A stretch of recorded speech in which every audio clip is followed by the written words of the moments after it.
सब। उम्मीद करती हूँ आप सब खैर आफियत से होंगे। आज के इस वीडियो में इंशाल्लाह हम डिस्कस करेंगे अपने क्लास मैट्रिक बायोलॉजी के chapter number 3 coordination and control के मोस्ट इम्पॉर्टेंट सवालात को। ये सवाल आपने अपने बोर्ड एग्जाम के लिए लाजमन प्रिपेयर करने हैं, क्योंकि ये शॉर्ट क्वेश्चन और लॉन्ग क्वेश्चन इस चैप्टर से ना मोस्ट इम्पॉर्टेंट है। तो अगर आप 2027 के बोर्ड एग्जाम की तैयारी कर रहे हो तो इन सवालात को बिल्कुल भी मत छोड़ना। सही है। आज की इस वीडियो में हम ना सिर्फ इन सवाल को अच्छे से समझेंगे बल्कि इनके आंसर को भी देखेंगे कि इनका सूटेबल आंसर आप बोर्ड एग्जाम में क्या लिख सकते हो, और डायग्राम की मदद से इसके कॉन्सेप्ट को समझेंगे। सही है स्टूडेंट। तो अगर हम बात करें चैप्टर 3 कोऑर्डिनेशन एंड कंट्रोल की, थोड़ा सा रिवीजन करते हैं ताकि हमें अपना जो टॉपिक है, कॉन्सेप्ट है, वो समझने में आसानी हो। So coordination and control which means कि हमारी बॉडी का जो कंप्लीट कंट्रोल है वो कंट्रोल कौन कर रहा होता है स्टूडेंट? हमारा ब्रेन। सही है। अब ये ब्रेन क्या करेगा? कमांड देगा, कंट्रोल देगा। किसको कमांड देगा, कंट्रोल देगा? हमारी पूरी बॉडी को। सही है। तो बॉडी के अंदर मौजूद क्या है? डिफरेंट ऑर्गन्स हैं। सही है। और वो हर ऑर्गन किसी न किसी स्पेसिफिक फंक्शन के लिए एसोसिएटेड है। सही है।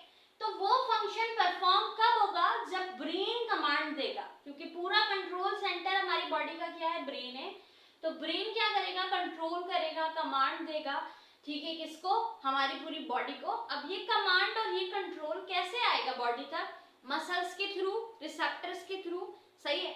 तो इस तरीके से हमारी बॉडी का जो पूरा ऑर्गन सिस्टम है वो आपस में क्या करेगा? कोऑर्डिनेट करेगा, कोऑर्डिनेशन करेगा और एक मीनिंगफुल फंक्शन को परफॉर्म करेगा।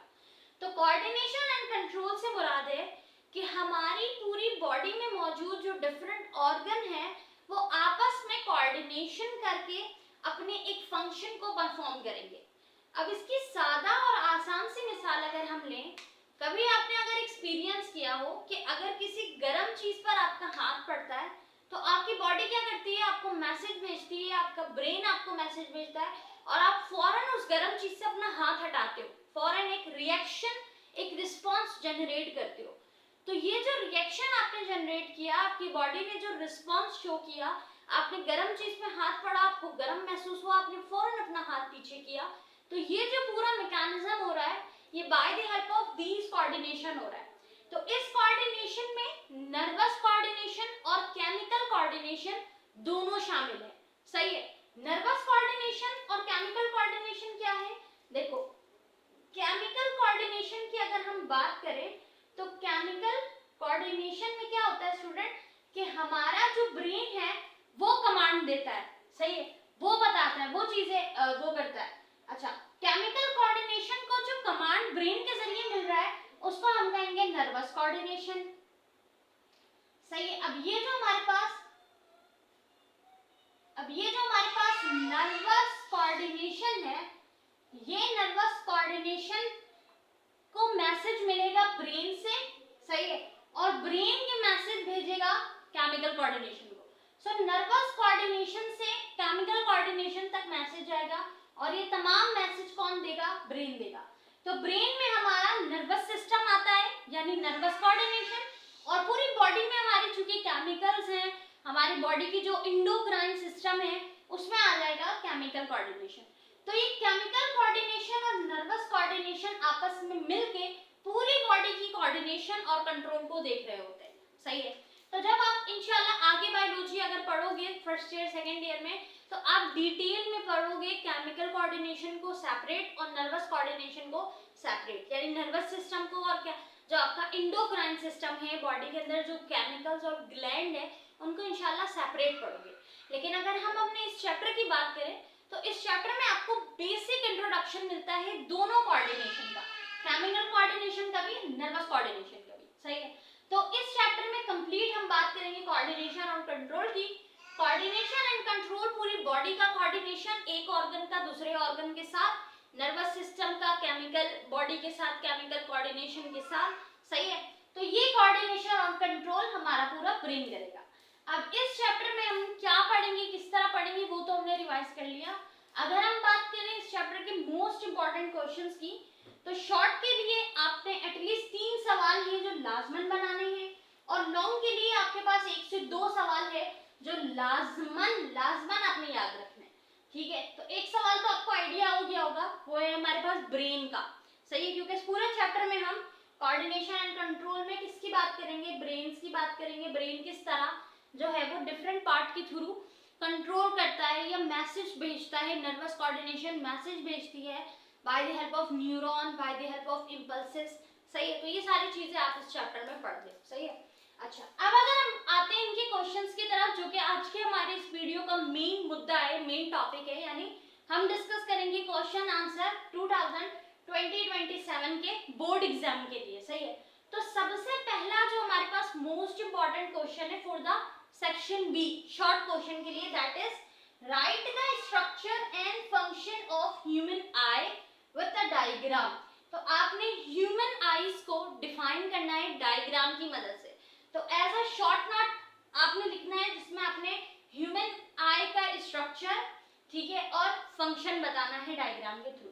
अब अगर हम सबसे पहले इसके स्ट्रक्चर को देखें, फंक्शन को देखें डायग्राम के थ्रू, तो पहले डायग्राम ड्रॉ करते हैं, उसके बाद इसकी हम स्ट्रक्चर और फंक्शन को भी लिखेंगे। सही है, तो हमारे पास इसका स्ट्रक्चर कैसा होता है ह्यूमन आई का। अच्छा, ह्यूमन आई की जो डायग्राम है वो बोर्ड एग्जाम के लिए मोस्ट इंपॉर्टेंट है, याद रहे।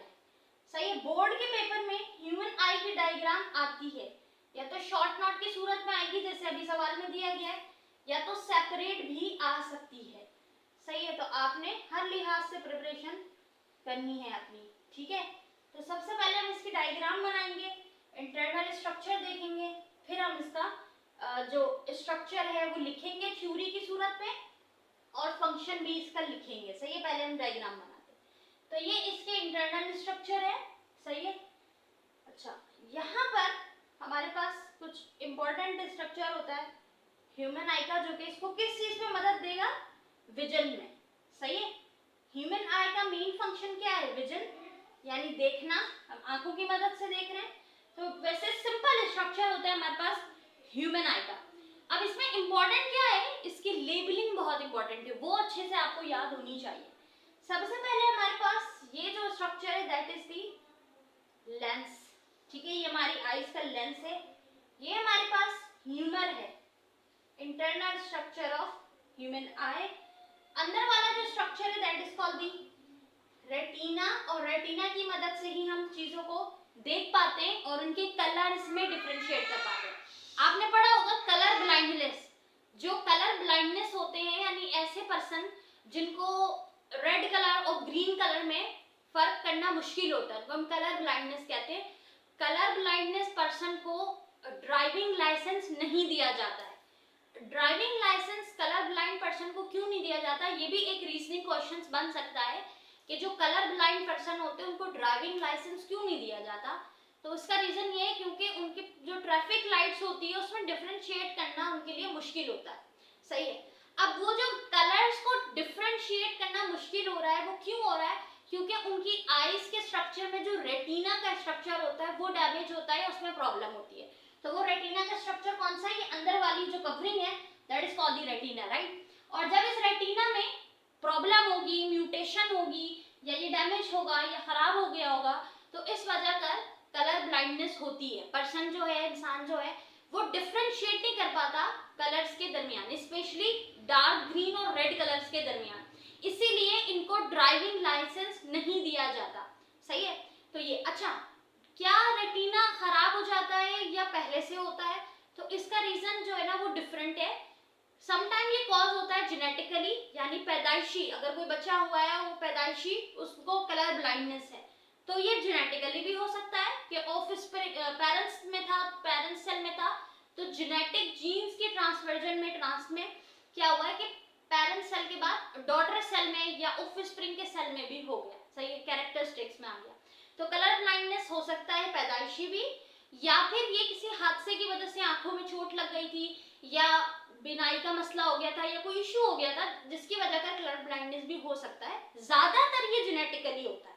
सही है, सो कलर ब्लाइंडनेस में होता क्या है, जो हमारा रेटिना का स्ट्रक्चर होता है उसमें प्रॉब्लम होती है, उस वजह से कोई भी पर्सन जिनको कलर ब्लाइंडनेस है वो कलर्स में डिफरेंशिएट नहीं कर पाते। सही है, तो ये एक रीजनिंग सवाल बन सकता है या आपकी बुक के एक्सरसाइज क्वेश्चन में दिया हुआ है कि ड्राइविंग लाइसेंस क्यों नहीं दिया जाता कलर ब्लाइंड पर्सन को। सही है, और एक और चीज, as compare to the male and female, male body में, मेल लिव इन ऑर्गेनिज्म में, मेल्स में ज्यादा पाया जाता है कलर ब्लाइंडनेस। ठीक, अच्छा अब चलो आगे बढ़ते हैं। नेक्स्ट इसका जो स्ट्रक्चर है हमारे पास, ये जो इंटरनल स्ट्रक्चर है दैट इज, ये हमारे पास कहलाता है सेंटर ऑफ शार्प विजन। ठीक है, ये हमारे पास सेंटर है किसका, सेंटर ऑफ शार्प विजन का। ये जो लास्ट स्ट्रक्चर आपको देखने को मिल रहा है that is called the optic nerve. Optic nerve यानी कि वो नर्व जो कि ब्रेन से कनेक्टेड होगी। सही है, ऑप्टिक नर्व जो कि टू ब्रेन, ब्रेन से कनेक्टेड होगी। अच्छा, लेंस के फ्रंट वाला जो हिस्सा होता है स्टूडेंट, लेंस के फ्रंट वाला हिस्सा that is called the pupal. ठीक है, इसको हम प्यूपल कहते हैं। अच्छा, ये वाला इंटरनल स्ट्रक्चर जो होता है that is called the, scientist के नाम के ऊपर है। और साइड वाला जो स्ट्रक्चर होता है हमारी आईज का, जो बिल्कुल साइड स्ट्रक्चर है that is called the cornea. ठीक है, तो ये हमारे पास है ह्यूमन आई का स्ट्रक्चर। ज्यादा कोई कॉम्प्लेक्स स्ट्रक्चर नहीं ड्रॉ किया है, बिल्कुल सादा आसान स्ट्रक्चर ड्रॉ किया है। इसकी प्रैक्टिस जरूर कीजिएगा क्योंकि ह्यूमन आई की डायग्राम बोर्ड एग्जाम में इस चैप्टर से काफी इंपॉर्टेंट है। ये डायग्राम सवाल में पूछी जा सकती है एज अ शॉर्ट नोट के साथ, या ये सेपरेट भी पूछी जा सकती है, इसीलिए मैंने सबसे पहले डायग्राम ड्रॉ किया आंसर में। सही है, अब हम आते हैं थोड़ा सा इसके स्ट्रक्चर को थ्योरी की सूरत में लिखने, कि थ्योरी में अगर हम देखें तो इसको किस तरह डिफाइन करेंगे।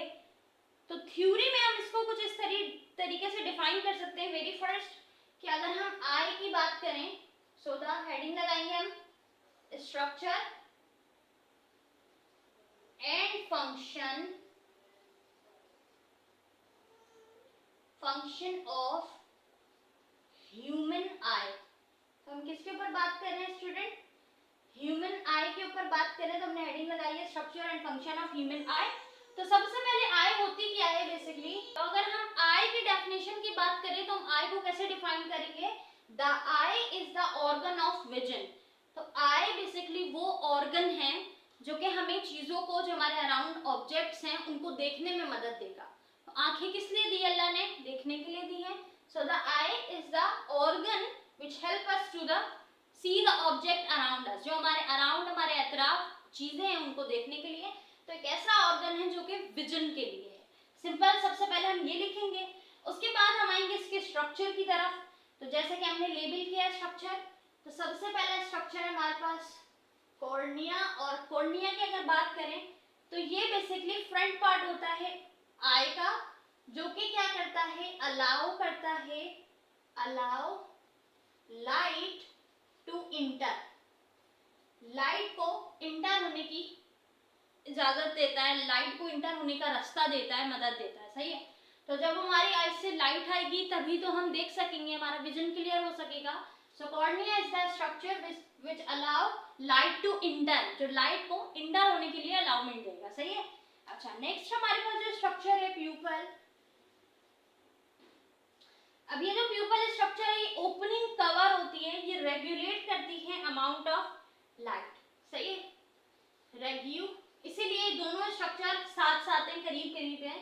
Regulates the amount of light, ये अमाउंट ऑफ लाइट को रेगुलेट करने में मदद देती है, इंटर होने में। तीसरा स्ट्रक्चर है हमारे पास लेंसेस का। लेंसेस सिंपली फोकस करता है। ठीक है, अच्छा आपने माइक्रोस्कोप में भी लेंसेस को देखा होगा, तो उसका क्या काम होता है, focus light on the retina, retina की तरफ फोकस करता है ताकि वो डिफरेंशिएट कर सके। और अगर रेटिना की बात करें, यहाँ पे लिख रही हूँ, लेबल को छोटा करके लिख रही हूँ, ठीक है, ताकि जगह मिल जाए। अच्छा, रेटिना की अगर हम बात करें स्टूडेंट, तो रेटिना का क्या फंक्शन होता है, ये सेंसिटिव लेयर होती है जो कि forms image and send signal to brain. ठीक है, ये क्या करती है, इमेज को बनाती है एंड सेंड सिग्नल्स, और ब्रेन तक ये सिग्नल भेजती है, पैगाम की रसाई करती है। यानी जो चीजें हमारी आंखें देख रही हैं वो एक पिक्चर क्रिएट करती है और फिर ब्रेन तक वो मैसेज भेजती है। सही है, तो जो चीज हमने देखा है उसके ऊपर मजीद ऑब्जर्वेशन कौन करता है, हमारा ब्रेन। ब्रेन ऑब्जर्वेशन कैसे करेगा जब तक उसको पता नहीं चलेगा कि उसने क्या देखा है, क्या महसूस किया है।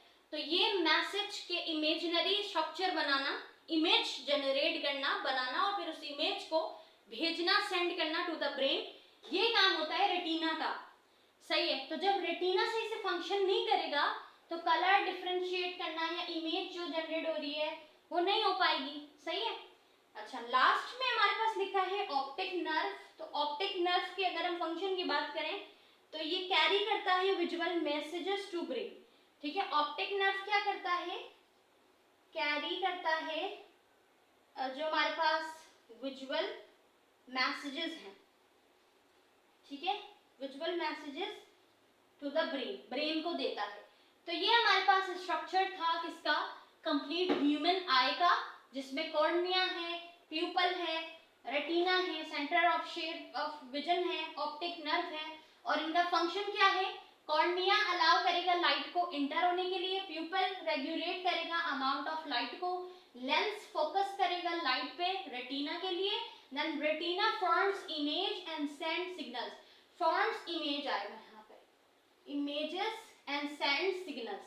सही है, तो ये तो बात हो गई कंप्लीटली इसके स्ट्रक्चर की।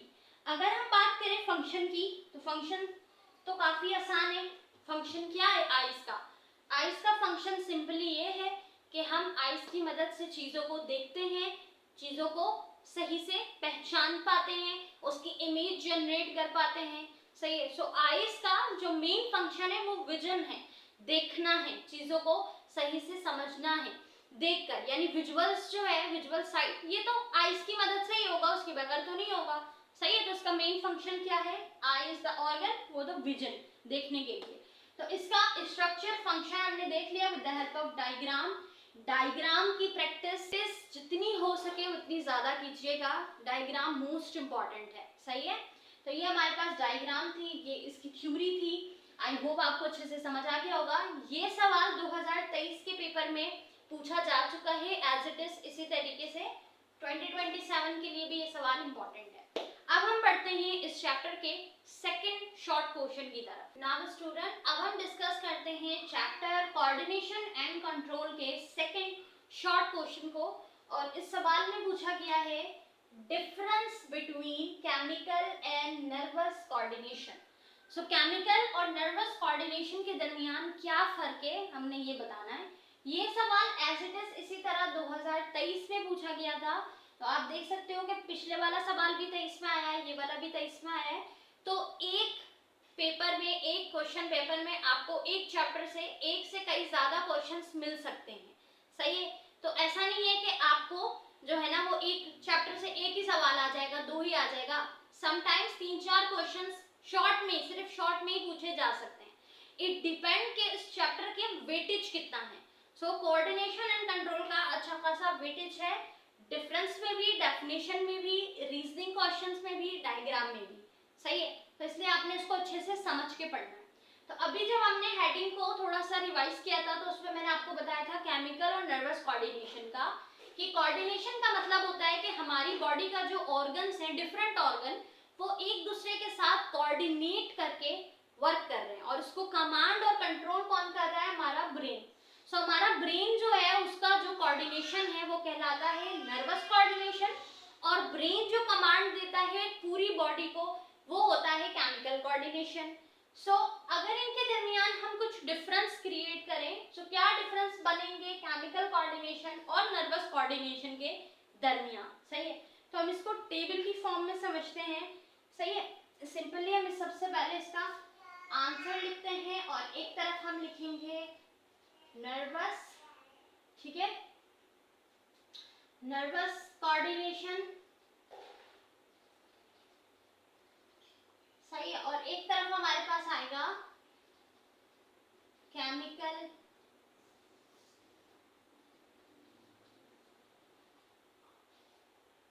Chemical coordination. तो अगर हम बात करें नर्वस कोऑर्डिनेशन और केमिकल कोऑर्डिनेशन के दरमियान फर्क, तो सबसे पहला है हमारे पास it is controlled by impulses. अब इम्पल्सेस क्या होते हैं ये हम आगे डिस्कस करेंगे, पहले हम इसके डिफरेंस को लिख देंगे, सही है। अच्छा, जबकि chemical coordination it is controlled bye hormones. अच्छा, हार्मोन्स क्या होते हैं ये तो आपको पता होगा, ठीक है, इसको भी रिवाइज करेंगे अभी।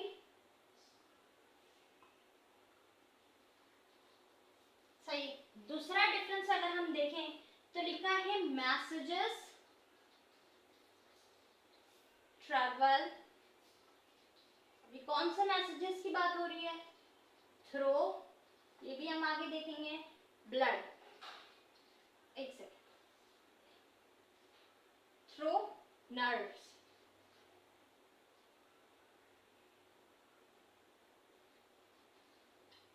जबकि यहाँ पर क्या होगा कि मैसेजेस जो हैं वो ट्रैवल करेंगे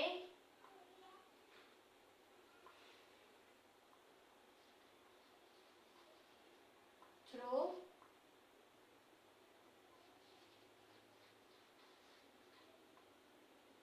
ब्लड। तीसरा हमारे पास डिफरेंस है student, response is slow and long lasting. Response is fast होगा नर्वस कोऑर्डिनेशन में एंड शॉर्ट लास्टिंग। अब किस रिस्पॉन्स की बात हो रही है ये भी हम समझेंगे अभी। और जबकि यहाँ पर जो रिस्पॉन्स होगा इज लॉन्ग होगा, ठीक है, एक तो स्लो होगा, दूसरा लॉन्ग लास्टिंग होगा, सही। अब ये तो हमने लिख ली थ्योरी, इसके कॉन्सेप्ट को देखें अगर, तो देखो नर्वस कोऑर्डिनेशन और केमिकल कोऑर्डिनेशन ये दोनों टाइप्स हैं कोऑर्डिनेशन की। अगर आपसे पूछा जाए कि जो हमारे पास कोऑर्डिनेशन की टाइप्स है वो कितनी है, तो कोऑर्डिनेशन की दो टाइप होती हैं, एक होती है नर्वस कोऑर्डिनेशन और दूसरा होता है केमिकल कोऑर्डिनेशन, सही। अब अगर हम बात करें नर्वस कोऑर्डिनेशन की, तो अब आप नाम से सुन के लग रहा है कि यहाँ पे नर्वस सिस्टम यानी ब्रेन से रिलेटेड है, सही है। यहाँ पे हमारा ब्रेन एसोसिएटेड होगा इस कोऑर्डिनेशन को करने के लिए। केमिकल कोऑर्डिनेशन से मुराद है कि केमिकल्स, यानी कि केमिकल्स को हम कहते हैं हार्मोन्स। हार्मोन ही क्या है? केमिकल्स हैं। तो हमारी बॉडी के अंदर जो डिफरेंट हार्मोन की रेगुलेशंस हो रही है, डिफरेंट हार्मोन है, हार्मोन्स को हम केमिकल्स कह रहे हैं, सही है। तो हार्मोन्स की कोऑर्डिनेशन, केमिकल्स की कोऑर्डिनेशन, यानी हमारी बॉडी के अंदर, कंप्लीट बॉडी के अंदर जो कोऑर्डिनेशन होगी वो कोऑर्डिनेशन, सही है। तो कोऑर्डिनेशन के दो टाइप है, एक नर्वस कोऑर्डिनेशन जो हमारा ब्रेन करेगा, विच मींस हमारा नर्वस सिस्टम करेगा, और दूसरा है केमिकल कोऑर्डिनेशन जो कि हमारी बॉडी के अंदर मौजूद जो हार्मोन्स हैं वो इसको कोऑर्डिनेट करेंगे, कंट्रोल करेंगे, सही है। अच्छा, अब सबसे पहले यहाँ पे डिफरेंस लिखा है, it is controlled by impulses. तो इम्पल्सेस से क्या मुराद है? इम्पल्सेस कहते हैं इलेक्ट्रिकल सिग्नल्स को। इलेक्ट्रिकल सिग्नल्स वो सिग्नल्स जो हमारा ब्रेन भेजता है हमारे मसल्स को या रिसेप्टर्स को। वो हमारे मसल्स भी हो सकते हैं और वो हमारे ग्लैंड्स भी हो सकते हैं, सही है। कैसे? जैसे मैंने अभी आपको एग्जांपल दी कि अगर गर्म चीज में हाथ पड़ेगा तो हम फौरन अपना हाथ हटा लेते हैं।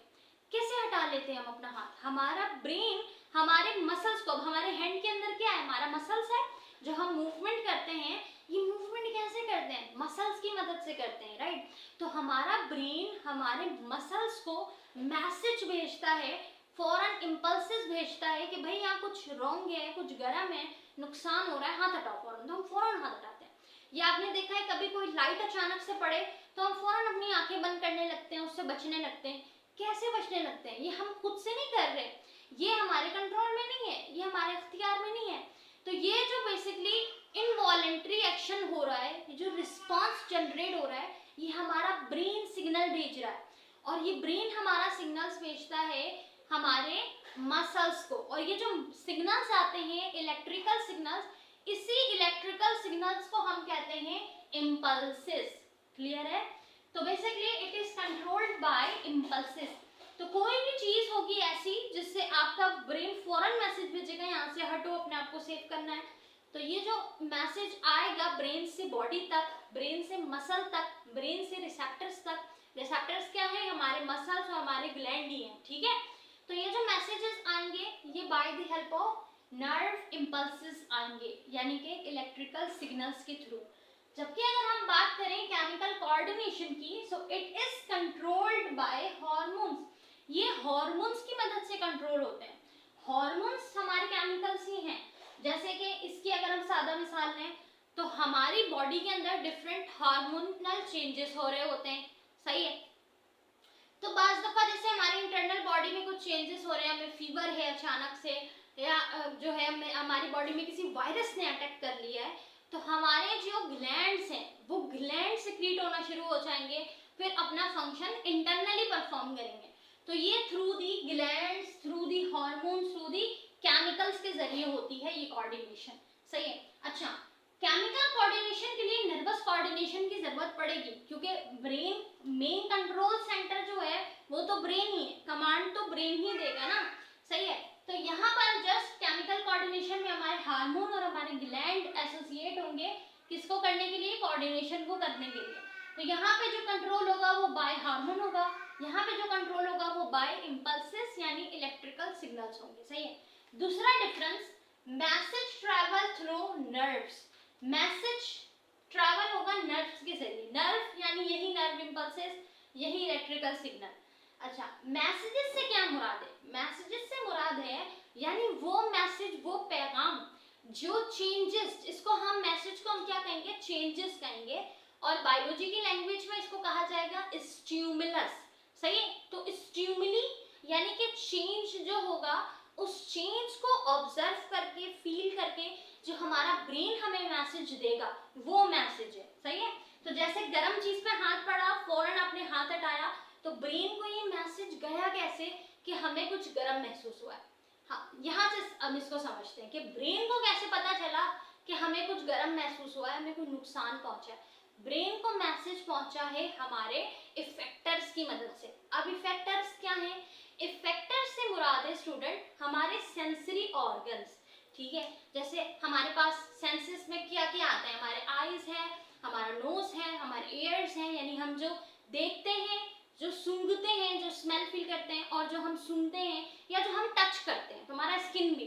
तो ये जो हमारे सेंसरी ऑर्गन्स हैं, ये तमाम ऑर्गन्स, सेंसरी ऑर्गन्स हमारे कहलाते हैं इफेक्टर्स, सही है। ये इफेक्टर सबसे पहले पकड़ते हैं, ऑब्जर्व करते हैं स्टिमुलस को। स्टिमुलस क्या होगा? जो अभी मैंने बताया, चेंज, सही है, तब्दीली को।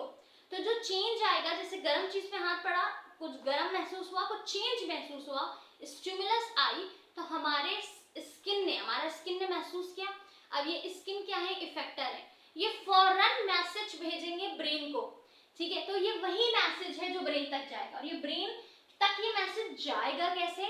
नर्व्स के जरिए। अगर नर्वस कोऑर्डिनेशन है तो नर्व्स के जरिए। नर्व्स क्या है? हमारा न्यूरॉन, सही है, न्यूरॉन सेल। जैसे कि हमारे पास आप ये कह लो कि नेफ्रॉन के स्ट्रक्चर में क्या होते हैं? नेफ्रॉन सेल होते हैं। किडनी नेफ्रॉन से मिलके बना है। हर ऑर्गन का अपना एक सेल है जिससे वो मिलके बना है। इसी तरीके से नर्वस सिस्टम बना है नर्व सेल से, ठीक है। तो ये नर्व सेल्स, ये न्यूरॉन्स मैसेज ट्रांसफर करेंगे, मैसेज लेके भी जाएंगे और लेकर भी आएंगे न्यूरॉन्स, सही है, नर्वस कोऑर्डिनेशन। तो हमारे जो इफेक्टर्स हैं, यानी कि जो हमारे पास हमारे सेंसरी ऑर्गन्स हैं, उन्होंने चेंज को महसूस किया, स्टिमुलस को महसूस किया, और नर्व सेल की मदद से पैगाम को भेजा ब्रेन तक। अब ब्रेन कमांड भेजेगा कि करना क्या है, तो वो कमांड किसको देगा? रिसेप्टर्स को, यानी हमारे मसल्स को, हमारे ग्लैंड्स को, ठीक है, कि फौरन हाथ हटाओ, तो हम फौरन हाथ हटा लेंगे। इसी को हम कहेंगे नर्वस कोऑर्डिनेशन। तो यहाँ पर जो मैसेजेस ट्रांसफर होंगे वो ट्रैवल करेंगे थ्रू नर्वस, सही है। तो वो कौन सा मैसेज है? समझ आ गया? पैगाम, चेंजेस को बताना, सही है।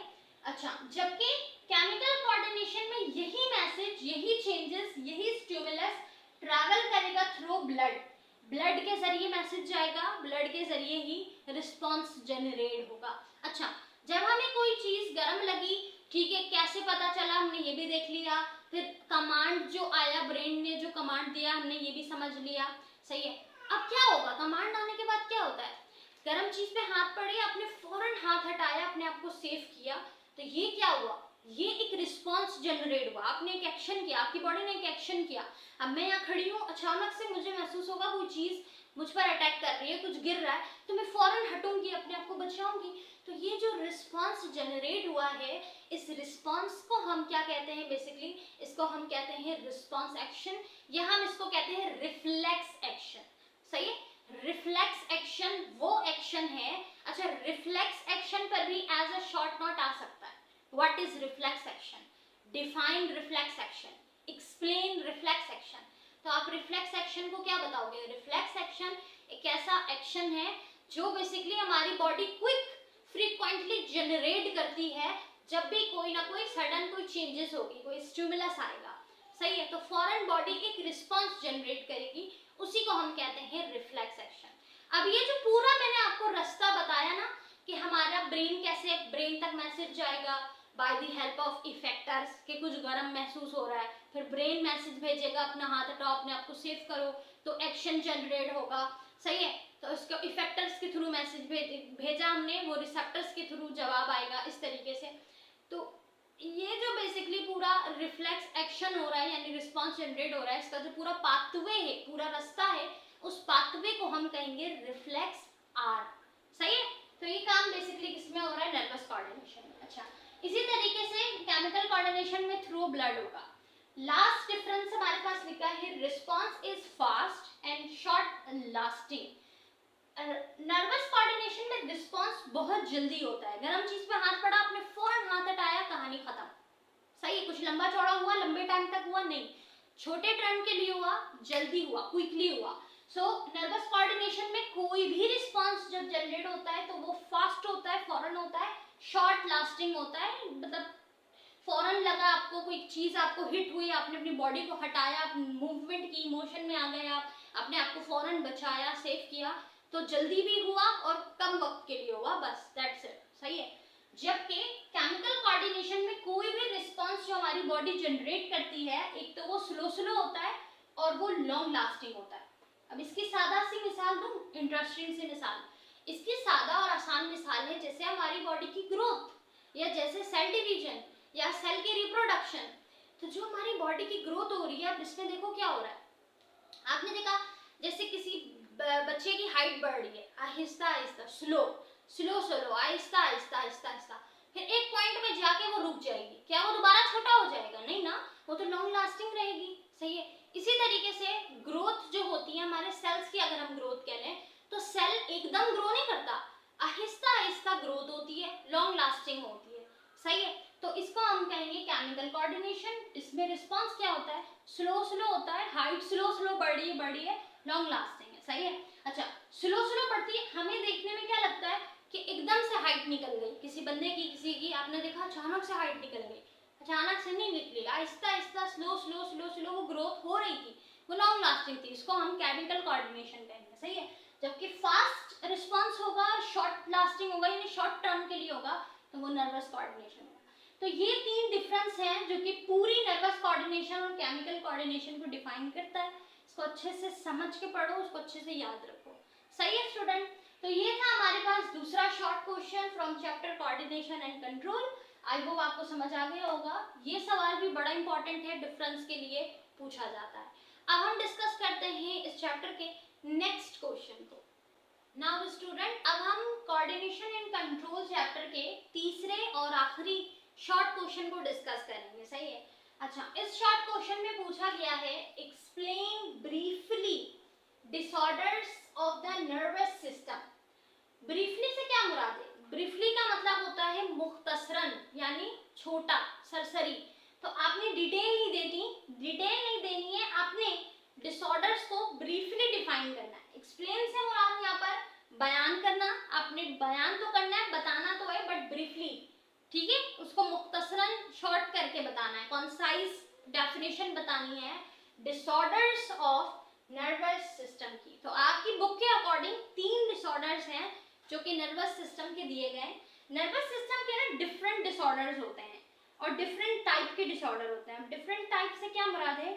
डिफरेंट टाइप से मुराद है कि देखो नर्वस सिस्टम में कुछ डिसऑर्डर होते हैं जिनको हम फंक्शनल डिसऑर्डर कहते हैं, यानी फंक्शन में बेतरतीबी आना, फंक्शन में प्रॉब्लम आना।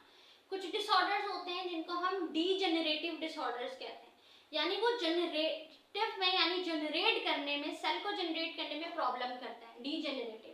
तो डिफरेंट टाइप होती है according to the function and according to the structure, disorders के स्ट्रक्चर के अकॉर्डिंग, सही है। लेकिन आपकी बुक में जो दिया गया है हम इस लेवल पे उसको इतना ही डिस्कस करेंगे, सही है। सो यहाँ पर टोटल 3 डिफरेंस है जो कि बड़ा इंपॉर्टेंट है। तो हम पहले आंसर लिखकर लिखेंगे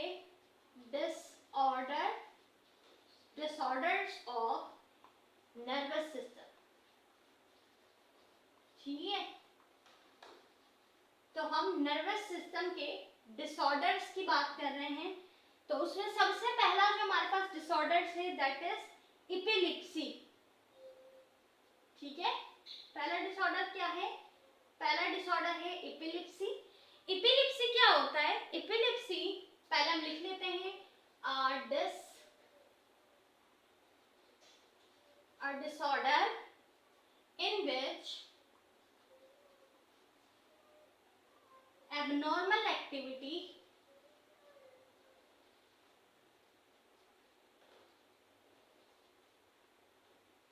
of the brain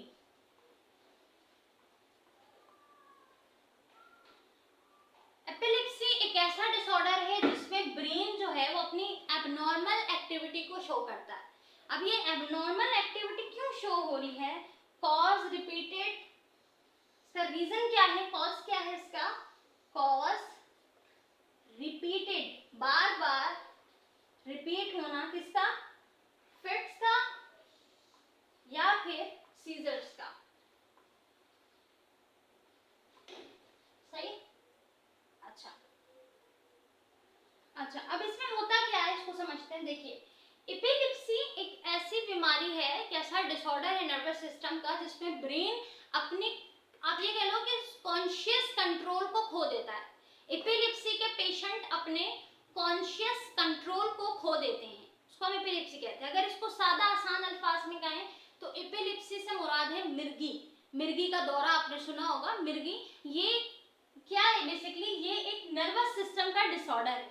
तो नर्वस सिस्टम में जब ब्रेन के अंदर एबनॉर्मल एक्टिविटीज शो होने लग जाए, यानी रिपीटेड फिट्स और सीजर्स, यानी बार बार दौड़े पड़ना, सही है, बार बार ब्रेन में दौरे झटके पड़ना महसूस हो, तो ऐसी कंडीशन में पेशेंट, एपिलेप्सी का जो पेशेंट है वो अपने कॉन्शियस कंट्रोल को खो देता है, यानी उसके फिर दिमाग में नहीं रहता कि अभी वो किस जगह पर मौजूद है, कैसा उसको बिहेव करना चाहिए, वो अपना कंट्रोल खो देता है, उसे हम कहते हैं एपिलेप्सी। तो एपिलेप्सी क्या है? एक ब्रेन डिसऑर्डर है। ये होता क्यों है? ये ब्रेन के नर्वस सिस्टम में थोड़ी बेतरतीबी की वजह कर होता है, सही है, ब्रेन सेल्स की बेतरतीबी की वजह से या उसके इमैच्योर डेवलपमेंट की वजह से भी होता है, सही है। तो हमारे पास अगर हम बात करें कि ये बेसिकली है क्या? एपिलेप्सी यानी कि दौरा पड़ना, मिर्गी, सही है, मिर्गी का दौरा पड़ना, यानी disorders of abnormal activity of the brain cells और nervous cell causing repeated fits और सीजर, बार बार झटके, बार बार दौरा उठना ब्रेन में। और इस कंडीशन में क्या होता है? पेशेंट अपना कॉन्शियस कंट्रोल खो देता है अपनी ब्रेन की और अपनी बॉडी की मूवमेंट की, सही है। अच्छा, दूसरा जो हमारे पास डिसऑर्डर है, ये पहला डिसऑर्डर हो गया।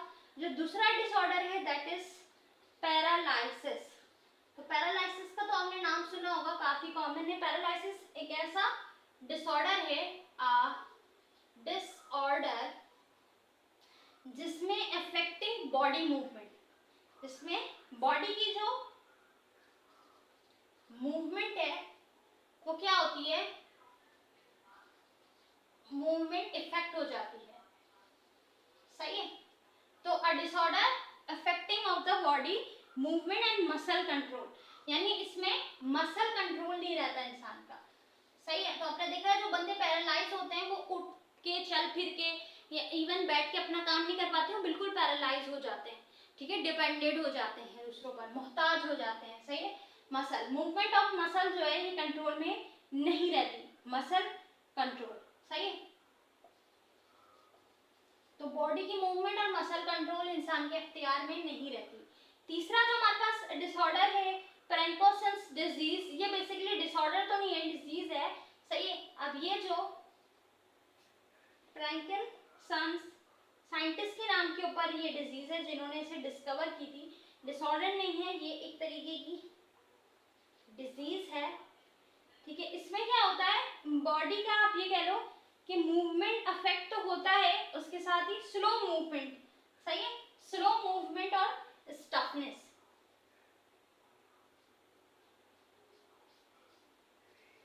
स्टफनेस एंड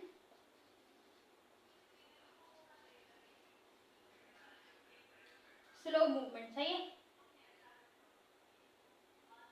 अच्छा, अगर हम पैरालाइज की बात करें तो ये बेसिकली हो क्यों रहा है, ये इसलिए हो रहा है कि जब ब्रेन के सेल्स और ब्रेन जो है नर्वस सेल्स, ब्रेन सेल जब डैमेज हो जाता है, ब्रेन सेल्स या नर्व सेल जब डैमेज हो जाते हैं तब बॉडी पैरालाइज की तरफ चली जाती है और अपना फंक्शन सही से परफॉर्म नहीं कर पाती, यानी अपने मूवमेंट को और मसल के कंट्रोल को खो देती है। पार्किंसन डिजीज में क्या होता है कि इंसान की बॉडी की जो स्टफनेस और मूवमेंट है वो काफी स्लो हो जाती है, यानी वो प्रॉपर्ली अगेन पैरालाइज की तरह है ये कम तकरीबन, जिसमें बॉडी सही से मूवमेंट नहीं कर पाती, सही, इंडिपेंडेंटली। तो ये तीन डिसऑर्डर्स डिजीज हैं जो कि नर्वस सिस्टम से रिलेटेड, नर्वस कोऑर्डिनेशन से रिलेटेड है।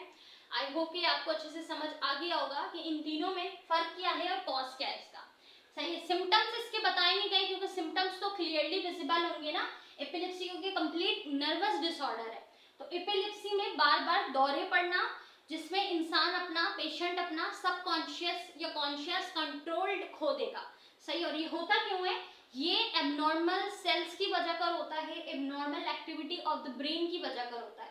पैरालिसिस में इंसान अपना कंप्लीट बॉडी मसल मूवमेंट या मसल कंट्रोल खो देता है, यानी उठने बैठने की सलाहियत बिल्कुल आप ये कह लो कि मोहताजगी की तरफ आ जाता है, कि कोई डिपेंडेड होता है वो दूसरों पे कि उसको उठाया जाए, उसको सारी चीजें उसकी की जाए, सही है। वो खुद से कुछ भी नहीं कर पाता, ना मूवमेंट ना कोई भी एक्शन, कोई भी मसल कंट्रोल कर पाता है पैरालाइज में, सही है। और ये क्यों होता है पैरालाइज में, ब्रेन के सेल डैमेज होने की वजह से, ब्रेन के नर्व सेल डैमेज इंजर्ड होने की वजह से, सही है। अच्छा देखो, हमारी बॉडी का पूरा कंट्रोल कौन कर रहा है, ब्रेन कर रहा है। जब ब्रेन ही सही से काम नहीं करेगा तो बॉडी मूवमेंट नहीं कर सकेगी, चाहे मसल्स ठीक हो, एक्टिव हो, यंग हो, मैच्योर हो, कुछ भी हो, जब तक ब्रेन कमांड नहीं देगा हमारी बॉडी मूव नहीं कर सकती। तो जब ब्रेन सेल डैमेज होंगे, इंजर्ड होंगे, तो इंसान पैरालाइज की तरफ भी चला जाएगा, सही है। अच्छा, इसके बाद जो डिजीज है वो स्लो मूवमेंट और स्टफनेस के ऊपर है, ठीक है। आई होप कि आपको अच्छे से समझ आ गया होगा। तो हमने शॉर्ट क्वेश्चन में 3 सवाल डिस्कस किए which is most important for your 2027 board exam. ये हाईली रिकमेंडेड क्वेश्चन है, इनको मत छोड़िएगा। आई की डायग्राम की प्रैक्टिस जरूर कीजिएगा, eye as a definition, as a short note और as a diagram most important है। केमिकल कोऑर्डिनेशन, नर्वस कोऑर्डिनेशन के दरमियान डिफरेंसेस पेपर में पूछा जाता है, और केमिकल कोऑर्डिनेशन, नर्वस कोऑर्डिनेशन है क्या, टाइप से कोऑर्डिनेशन की, सही है। अच्छा, लास्ट में हमने डिसऑर्डर्स देखा नर्वस सिस्टम का। तो ये 3 सवाल हैं इस चैप्टर से, शॉर्ट लास्ट वन प्रिपेयर करना। अब हम बढ़ते हैं इस चैप्टर के लॉन्ग क्वेश्चंस की तरफ। नाउ स्टूडेंट, अब अगर हम बात करें इस चैप्टर के लॉन्ग क्वेश्चन की और इस वीडियो के आखिरी सवाल की, तो वो हमारे पास है detail structure and parts of human brain. तो ह्यूमन ब्रेन की डायग्राम और इसका डिटेल स्ट्रक्चर बोर्ड एग्जाम में पूछा जाता है, तो हम इसके कंप्लीट स्ट्रक्चर को, सही, और इसके पार्ट्स को समझेंगे थ्रू दी डायग्राम की मदद से। अच्छा, ये सवाल 2025 में एज इट इज पूछा जा चुका है, तो 2027 के लिए इस चैप्टर का बड़ा इंपॉर्टेंट सवाल है, सही है। अच्छा, लॉन्ग के लिए एक तो आपने ब्रेन के पार्ट्स को, स्ट्रक्चर को with the help of diagram जरूर प्रिपेयर करना है। लॉन्ग के लिए एक और टॉपिक आप जरूर कीजिएगा, वो है इंडोक्राइन सिस्टम, यानी कि हमारे जो डिफरेंट ग्लैंड्स है, पिट्यूटरी ग्लैंड है, ठीक है, हमारे थायराइड ग्लैंड्स हैं, सही है। तो जो हमारी ग्लैंड्स है, पैनक्रियाज है, ये तमाम ग्लैंड्स को भी आपने अच्छे से प्रिपेयर करना है लॉन्ग सवाल के लिए। तो सवाल पूछा जा सकता है explain the endocrine system of human body, और दूसरा सवाल है detail structure and parts of human brain with the help of diagram. तो सबसे पहले ब्रेन की डायग्राम के थ्रू इसके स्ट्रक्चर और पार्ट्स को समझते हैं। सही है, तो मैं ब्रेन की डायग्राम ड्रॉ करूंगी, उसी में हम इसके स्ट्रक्चर और पार्ट को अंडरस्टैंड करेंगे। ग्रैब योर पेपर और नोटबुक, आप भी साथ साथ डायग्राम ड्रॉ करो ताकि आपकी प्रैक्टिस हो जाए, क्योंकि ये डायग्राम बोर्ड एग्जाम में आती है, लेबल डायग्राम। सही है, चलो इसको साथ ही ड्रॉ करते हैं और इसके स्ट्रक्चर को अंडरस्टैंड करते हैं। सबसे पहले हम इसका एज अ स्ट्रक्चर बनाएंगे ब्रेन का, ताकि इंटरनल स्ट्रक्चर ड्रॉ करने में हमें मदद मिले। सही, तो ब्रेन की डायग्राम स्टूडेंट कहते हैं काफी हार्ड है, तो हम इसको आसान करके बनाएंगे। सही है ना, ताकि आप इजीली आगे ब्रेन की डायग्राम बना सको, प्रॉब्लम ना हो। सही, हमने सबसे पहले एक स्कल बनाना है, स्कल का स्ट्रक्चर बनाना है।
सही है, तो ये हमने कुछ आउटर स्ट्रक्चर बनाया है।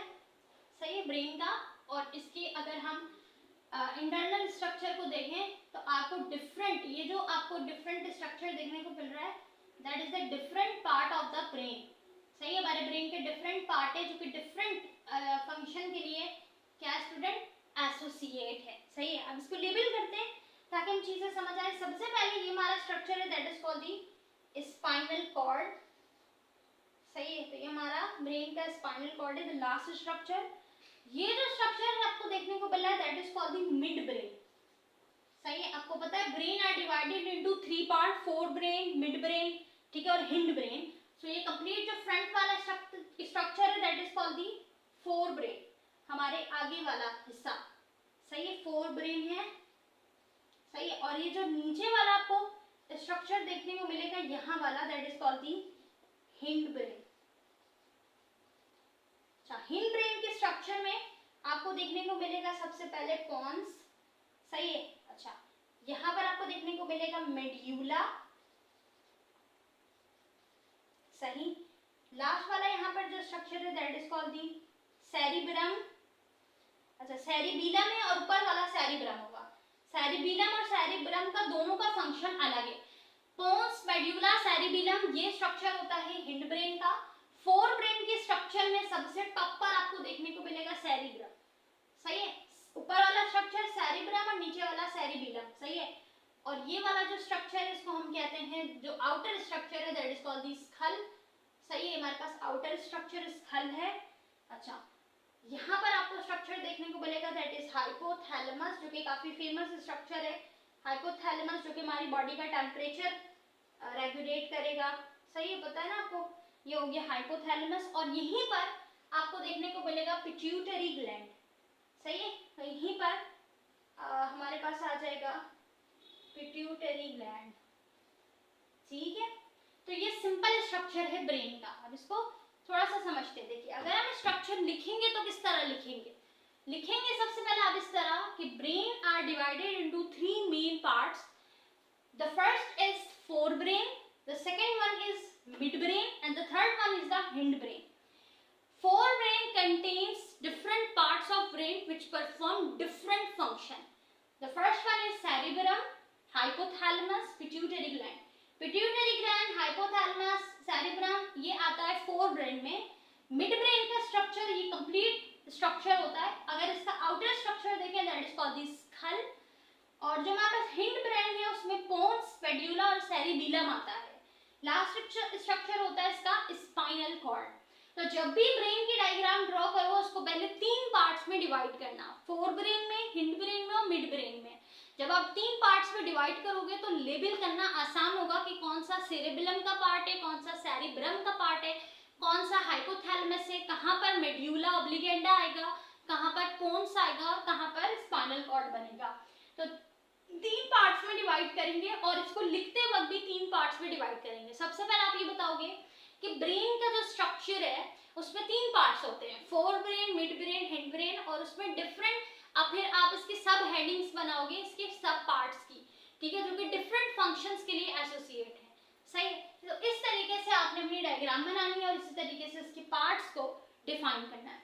ब्रेन के स्ट्रक्चर में किसी परफेक्शन की जरूरत नहीं है कि उसके स्ट्रक्चर आधे घंटा आप सिर्फ स्कल बनाने में, स्कल कभी भी सही से सेट होके नहीं बनता। काफी स्टूडेंट्स जो है ना इसमें टाइम लगा देते हैं, स्कल के चक्कर में मत पड़ना। मेन जो इसका स्ट्रक्चर है वो उसके पार्ट्स हैं, कि इसके पार्ट्स समझ आने चाहिए, कहाँ पर पोन्स है, कहाँ पर मेड्यूला है, कहाँ पर स्पाइनल कॉर्ड है, कहाँ पर फोर ब्रेन, कहाँ मिड ब्रेन है, कहाँ पर हेड ब्रेन है, ये पता होना चाहिए।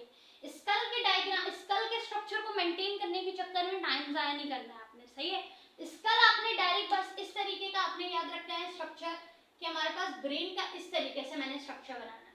यहाँ वाला स्ट्रक्चर स्पाइनल कॉर्ड का रखो, ये वाला स्ट्रक्चर रखो फोर ब्रेन का, ये वाला स्ट्रक्चर रखो मिड ब्रेन का, लास्ट यहाँ वाला स्ट्रक्चर रखो हिंड ब्रेन का। ये आपको याद होना चाहिए। इस तरीके से स्ट्रक्चर बना के फिर आप अंदर उसके मटेरियल्स, उसके पार्ट्स को बनाना, सही है। फिर आप इसको इजीली लेबल भी कर सकोगे और इसको इजीली थ्योरी में लिख भी सकोगे।